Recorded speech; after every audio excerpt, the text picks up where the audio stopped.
इस कार्यक्रम की अध्यक्षा श्रीमती किरण चोपड़ा, जो इस चौपाल की मुख्य संरक्षिका है और पंजाब केसरी समूह की डायरेक्टर है, आदरणीय आलोक कुमार जी, हमारे मित्र सांसद पूर्व मंत्री डॉक्टर हर्षवर्धन जी और हमारे मित्र और इस देश के माने जाने पत्रकार श्री रजत जी शर्मा, प्रमुख इंडिया टीवी, श्री रामवीर बिदुड़ी जी, श्री आदित्य नारायण जी चोपड़ा, निदेशक पंजाब के श्री रविरंजन जी, निदेशक चौपाल, श्रीमती राज खुराना जी और भाभी संगीता जेटली और इस प्रभात प्रकाशन के निदेशक श्री प्रभात अग्रवाल, सभागार में उपस्थित सारे विशेषजन, भाइयों बहन, आज हम सभी के मित्र सुनीति चोपड़ा की चौथी पुण्यतिथि, पर मुझे याद है कि उनकी जो पहली पुण्यतिथि थी, उस पुण्यतिथि में भी मैं भाग लेने के लिए आया। तब भी मुझे इस बात का यकीन नहीं था कि अश्विनी जी हमारे बीच नहीं है, पर आज 4 साल बाद भी मेरा यह दिल नहीं मानता है वे हमारे साथ नहीं है, क्योंकि जिस प्रकार की जीवंतता जिसकी की अभी हमारे भाई रजत जी शर्मा ने चर्चा की है, स्वाभाविक रूप से जब भी अश्विनी चोपड़ा का नाम आता है कि उनकी वो जीवंतता, उनकी वह जिंदा है हमारे इस प्रतिपटल पर अंकित हो जाती है। दमदार शख्सियत के मालिक थे, इसमें कहीं दो राय नहीं, मगर उनकी कलम उससे भी ज्यादा दमदार थी, यह भी मैंने अनुभव किया था उनके लेखों को पढ़ने के बाद। मुझे बताया गया है कि आज जिस रोम रोम में राम पुस्तक का विमोचन हुआ है, उसमें से राम जन्मभूमि आंदोलन के बारे में अश्विनी जी ने जो संपादकीय लिखी और उसके बाद मंदिर निर्माण से जुड़े कई लेखों को श्रीमती किरण जी चोपड़ा के योगदान से संपन्न एक नई पुस्तक तैयार की गई है। उसको पूरी तरह से मैंने नहीं पढ़ा है, लेकिन उस संबंध में थोड़ी बहुत जानकारी मैंने प्राप्त की है। मुझे यह भी बताया गया है कि इस पुस्तक के लिए, इसके विमोचन के लिए इससे बेहतर समय और कोई दूसरा नहीं हो सकता। मैं किरण जी और उनकी पूरी टीम को इस प्रयास के लिए हार्दिक बधाई देता हूं, जिन्होंने इस पुस्तक में अपना योगदान दिया। बहनों भाइयों, इस समय सारा देश राममय हो चुका है, और देश ही नहीं बल्कि आज के 4-5-6 दिन पहले मैं लंदन में था, यूके में। वहां पर भारतवासियों का एक कार्यक्रम था, इंडियन डायस्पोरा का, उसको इससे भी संबोधित करने का मुझे अवसर प्राप्त हुआ था।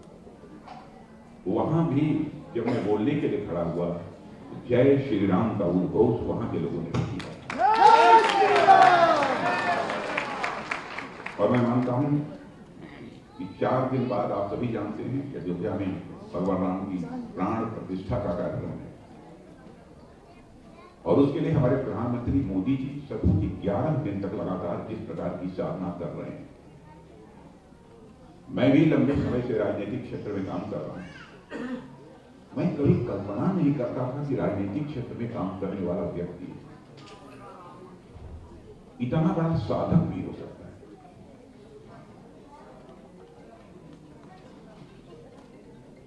कंबल बिछाकर तख्त के ऊपर लेटना, उपवास करना, मंदिरों में जाकर अपना मस्तक देखना, भजन कीर्तन करना। मैं समझता हूं राजनीतिक क्षेत्र में काम करने वाले किसी भी व्यक्ति से किसी की यह अपेक्षा नहीं हो सकती थी, लेकिन जिस प्रकार की वह साधना कर रहे हैं, मैं समझता हूं उसने इसे भारत के हर व्यक्ति के दिल को छू लिया, और यह हम सबके जीवन में संभवतः सबसे ऐतिहासिक क्षण होने वाला है जब रामलला की प्राण प्रतिष्ठा होगी। 500 वर्षों के संघर्ष और प्रतीक्षा के बाद अयोध्या में भगवान राम का भव्य मंदिर हम सबके सामने तैयार हो रहा है। बहनों और भाइयों, हम भारतीय के जीवन से राम की हद तक जुड़े हुए हैं। इसका अनुमान इसी बात से लगाया जा सकता है, जीवन के प्रारंभ से लेकर मृत्यु तक यदि किसी का नाम लिया जाता है तो राम का ही नाम लिया जाता है और किसी दूसरे का नाम नहीं। आप भारत के किसी भी कोने में जाते हैं तो राम आपको भारतीय संस्कृति के अनेक स्वरूपों में प्रतिबिंबित होते हुए दिखाई देते हैं। हजारों वर्ष पहले जो भगवान राम महर्षि वाल्मीकि की प्रेरणा थे, वही भगवान राम तुलसी, नानक, कबीर की भी प्रेरणा है।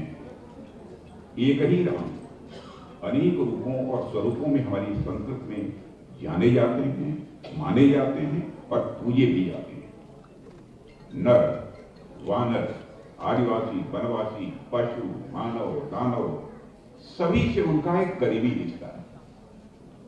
वह अगड़े पिछड़े ऊंच नीच की भावना से परे हैं और मैं मानता हूं कि उसके ऊपर भी है।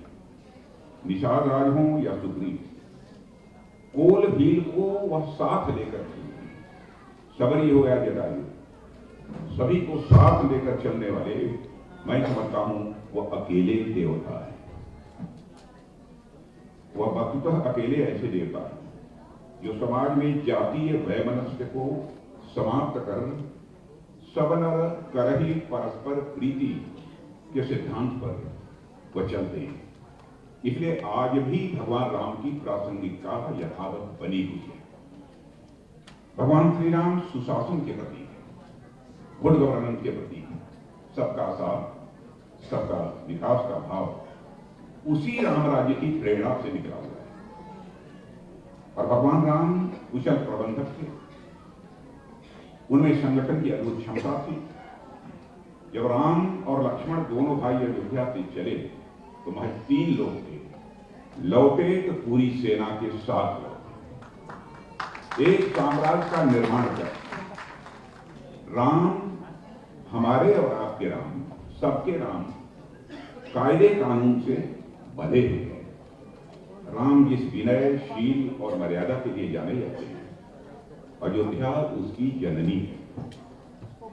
ऐसी अयोध्या में राम जन्मस्थान का मंदिर मैं मानता हूं कि एक नए भारत का यह प्रतीक होगा, जो भारत को एक बार फिर से दुनिया का नेतृत्व करने की क्षमता भी देगा। और अयोध्या बाकी दुनिया के लिए एक प्रेरणा स्थल बनेगी, ऐसा मेरा पक्का मानना है। मैं मानता हूं कि अयोध्या में रामलला का बना यह नया मंदिर हमारी सनातन संस्कृति की पुनर्स्थापना का एक प्रतीक है, जिसे सैकड़ों वर्षों से विदेशी आक्रांता नष्ट करने का असफल प्रयास करते रहे। सच तो यह है कि श्री राम के बिना भारत के व्यक्तित्व की कल्पना ही नहीं की जा सकती। मैं दावे के साथ कह सकता हूं कि आज प्रधानमंत्री मोदी जी के नेतृत्व में अयोध्या को वह स्थान मिल गया है जो उसे 15 अगस्त 1947 को स्वतंत्रता के तुरंत बाद मिल जाना चाहिए था, पर उस वक्त ऐसा नहीं हो पाया। जब रामलला की मूर्ति का प्रकटीकरण हुआ और इससे स्थानीय लोगों में आस्था का ज्वार जब उमड़ पड़ा था, तब किसी भी स्थानीय मुसलमान ने इसके विरुद्ध FIR यानी प्राथमिकी दर्ज नहीं कराई। यही नहीं, जब प्रशासनिक हस्तक्षेप और सिटी मजिस्ट्रेट द्वारा स्वतः संज्ञान देने के बाद मामला अदालत तक पहुंचा, तब 12 से अधिक मुसलमानों ने शपथ पत्र देकर राम जन्मभूमि पर हिंदुओं के दावे का समर्थन किया। यह बात कई वर्षों तक छिपाई गई कि 1949 प्रकरण के आरोपी बाबा अभिराम दास को 1960 में उत्तर प्रदेश के बाराबंकी के एक मुस्लिम ने उपहार स्वरूप अपनी जमीन और घर दिया था, जिस पर बाद में अभिराम दास जी ने हनुमान मंदिर का निर्माण कराया। आज मंदिर निर्माण से लोग सांप्रदायिक विद्वेष की बात करते हैं, इतिहास के पन्नों को पलट कर तो देखें। साथियों, यह स्पष्ट है कि स्वतंत्रता के बाद देश में राम जन्मभूमि का मामला कोई हिंदू मुस्लिम तनाव का विषय नहीं था, बल्कि करोड़ों हिंदुओं की आस्था से जुड़ा था, जिसका सम्मान तत्कालीन मुस्लिम समाज का भी एक पक्ष पूरी ताकत के साथ कर रहा था। इतना ही नहीं, राम जन्मभूमि आंदोलन की पहली एफआईआर भी सिखों पर अंग्रेजों द्वारा दर्ज कराई गई। हमारे सिख भाइयों का भी इतना बड़ा कंट्रीब्यूशन। सच्चाई यह है कि राम जन्मभूमि आंदोलन एक ऐसा राष्ट्रीय आंदोलन रहा है जिसमें हर मजहब का साथ रहा। कुछ राजनीतिक दलों द्वारा 80 और 90 के दशक में वोट बैंक की राजनीति के चलते इसका विरोध हुआ, जो मैं समझता हूं प्रत्यक्ष या अप्रत्यक्ष रूप से आज भी वह जारी है। साथियों, मेरा मानना है कि अश्विनी के आज जीवित होते तो अयोध्या के मंदिर निर्माण को न लेकर केवल वह आनंदित होते, बल्कि वे प्राण प्रतिष्ठा समारोह में जरूर पहुंचते। और जिस समय राम जन्मभूमि का आंदोलन चल रहा था, तो उस समय मुख्य धारा के अधिकांश समाचार पत्र आंदोलन के साथ नहीं थे, मगर उस समय भी उन्होंने इस आंदोलन को न केवल खुलकर अश्विनी जी ने समर्थन किया था, बल्कि उस समय की सरकार की नाराजगी का भी उन्हें सामना करना पड़ा।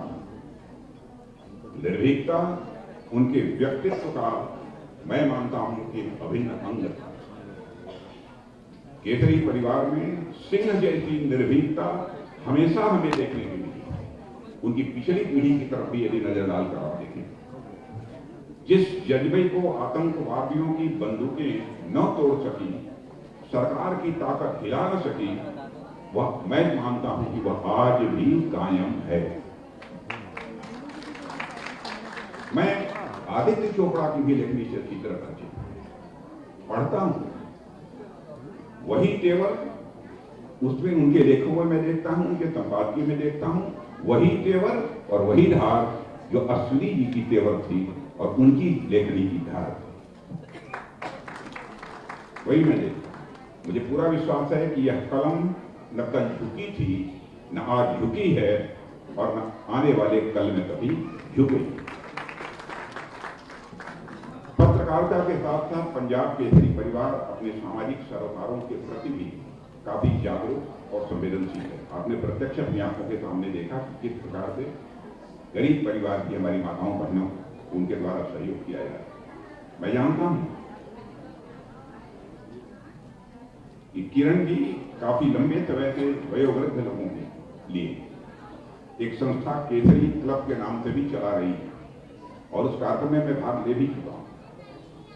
संघ के वरिष्ठ प्रचारक रहे स्वर्गीय मदन दास जी की प्रेरणा से पंजाब केसरी परिवार चौपाल नाम से भी जिस संस्था के माध्यम से आज लोगों को सहयोग प्राप्त हो रहा है वह चला रहा है।